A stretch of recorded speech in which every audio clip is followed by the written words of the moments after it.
Okay, so for Plato, education is like a ladder that you go from ignorance, thinking things are in shadow. You go from ignorance, thinking shadows are real things, and then you sort of climb up and you exit the world and you see that actually that the shadow dog isn't real. There's a real dog, and you can look at the dog. But then actually the dog isn't even really that important. What's important is the sun, the source of life and light. So for Plato, this is a giant metaphor that explains a couple of things. And again, this is what I was talking about. I said earlier that Shakespeare is a kind of thinking. Literature is a kind of thinking. Painting is a kind of thinking. Photography is a kind of thinking. Plato has a little fictional story here. There's no cave. It's just making all this stuff up. But it's a type of thinking. And Plato's point is this, um, that is about the transition from ignorance to knowledge. And that at the lowest level, you see illusions and you think they're real. And as you go up, you see real things, but maybe they're not that important. And then when you realize, like the dog, and then when you realize where all of this comes from, the sun, what you'll really want to study isn't the shadow, and you won't want to study the dog. You'll want to study the sun, because that's the source of light and life. So for Plato, this is a metaphor for people that believe in illusions, and then people that spend their time thinking about the physical world, and then people who know that the thing you're supposed to be studying is truth, or God, or goodness, or pure beauty, pure truth, pure goodness, pure God, whatever. This is where Christianity very much comes out of this concept. So that's Plato's major idea here. And he's also really, it's interesting because the allegory of the cave also explains why people get so upset when you try to teach them things. And I've had this experience as a teacher too, because you come in a classroom and you think you know some things, and then the teacher tells you some stuff and you realize that you've been lied to. And a lot of the stuff you knew about the world is completely wrong. And students find this upsetting. This is like a painful, difficult process. And see, teachers see students who are like resistant or who don't want to learn. And if you read Plato's allegory of the cave, it like provides an explanation as to why people are resistant to learning, because it's painful. Because first of all, it's upsetting for people to say you've been ignorant this whole time. And that it's easy to sort of say, well, what makes you think you're so smart? You can't even talk about the shadows on the wall anymore. And because a lot of professors will say stuff, and students are like, this is ridiculous. This guy doesn't live in the real world. He doesn't understand the world that I live in. Because the professors talk strange. Why? Because they've seen this other world of sort of larger truths. This happens a lot. My favorite example of this happening is that it used to happen a lot in this. I used to teach a class about this poem called Paradise Lost, written by John Milton in 1666. And the poem is about Satan. So one of the first things I would do in class is I would have students write down everything they know about Satan and to put it on the board. So students I'd say, tell me about Satan. And they would tell me things, and I would put them on the board. And my students would go, he's got bat wings. Cool. He's got hooves. Cool. He's got a goatee. Awesome. He's got a pitchfork. Awesome. He's got a throne because he rules in hell. Awesome. He's got, I don't even know, he's red. He has horns. He meets people and he trades them things in exchange for their soul. His name is Lucifer. He used to be a fallen angel, right? And this is what we get a whole list going.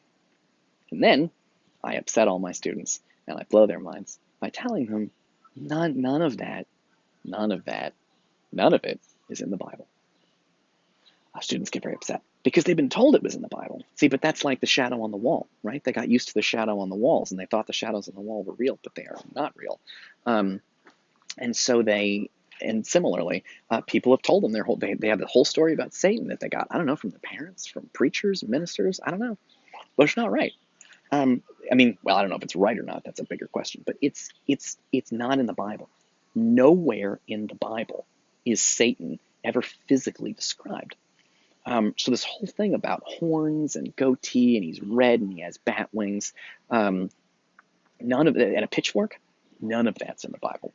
That was invented by painters and poets hundreds and hundreds and hundreds of years later. And there's a pile of stuff like that.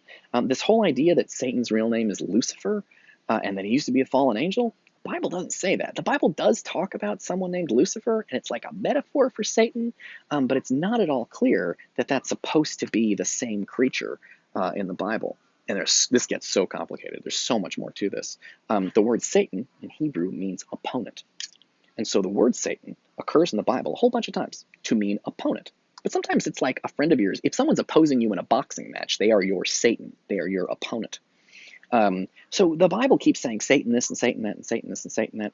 It's not at all clear that's supposed to be the same creature. Also, I could keep going with this all day.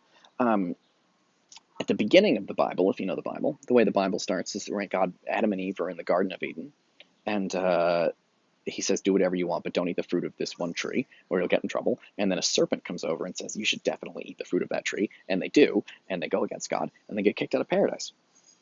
That's Genesis. That's the first book of the Bible. If you go to the last book of the Bible, the last book of the New Testament, I should say, if you go to the last book of the New Testament, they tell you, oh, the beast whose number is 666 was, Satan was also the serpent in the garden.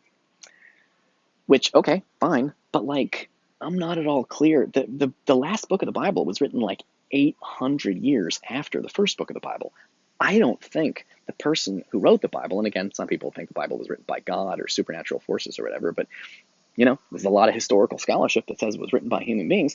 I don't think the person that wrote Genesis thought that snake was the author of all evil on earth and God's primary antagonist. I think it was just a mean snake. Just like snakes are bad, and he was mean. He was bad.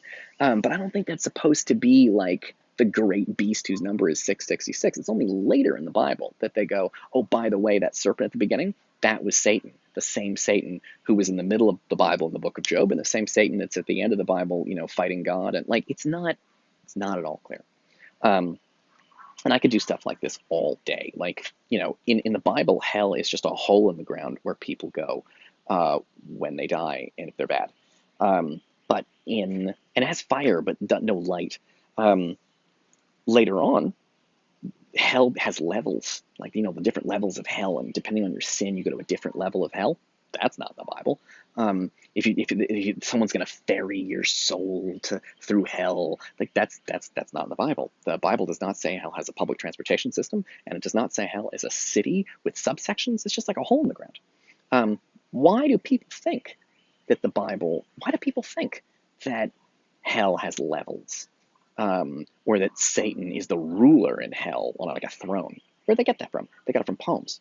The idea of Satan as ruler from hell on a throne is from a poem from 1666. And the idea that hell has levels and sections and a public transport system comes from a poem by Dante written in 1299. So the point is, but my students, a lot of them are like, but that's in the Bible. No, it's not. It just isn't. Nowhere in the Bible does it say angels play harps. Nowhere in the Bible does it say the fruit that Adam and Eve ate is an apple. It says fruit. We don't know what kind of fruit. Could be something crazy. Could be a banana. I don't know. Why do we think it's an apple? Because painters painted an apple. They had to paint, because in the Bible you can just write they ate the fruit that they were not supposed to eat. But if you're doing a painting of that, you got to pick a fruit. What kind of fruit are you going to pick? Somebody went with an apple, and it's been an apple ever since. The point is these things that my students know, they're sort of like the shadows in the cave. They think they know things. They think these things are sort of in the Bible, but they don't actually have the Bible. They just sort of think it's in there. And it's like the people who look at the shadows on the wall. It's not what they thought it was. And it turns, when I tell my students, oh, all that stuff you thought was true turns out to be wrong, just like the people in the cave, they get mad. They don't like it. It's upsetting to realize that the things that you thought you knew and your authority figures who told you these things in the past were just wrong. But that's how it is. And so that's what we use. That's what Plato is most often used to explain, is situations like that. The education process involves you realizing that you have all of these illusions and that you've been paying attention to the wrong things, and we're going to give you sort of the real stuff to look at. By the way, Plato's allegory of the cave is basically the plot of Keanu Reeves' movie The Matrix. Right? Person is living in a world of illusion, and then Morpheus comes down to say, I'm going to show you what the world is really like. It's like he's leaving the cave. And he wakes him up, and he realizes that reality is totally different. And then their job, just like the philosopher in Plato's story, is to go down and wake up other people and try to get them to stop living in a world of illusion and start living in the real world, which is very different than they thought it was. It's not a cave. It's a totally different situation. And what a painful, difficult process this is. So, okay, I'll pick this up in the next video, but we'll talk more about art. We haven't gotten to art yet. This is just the baseline Plato stuff.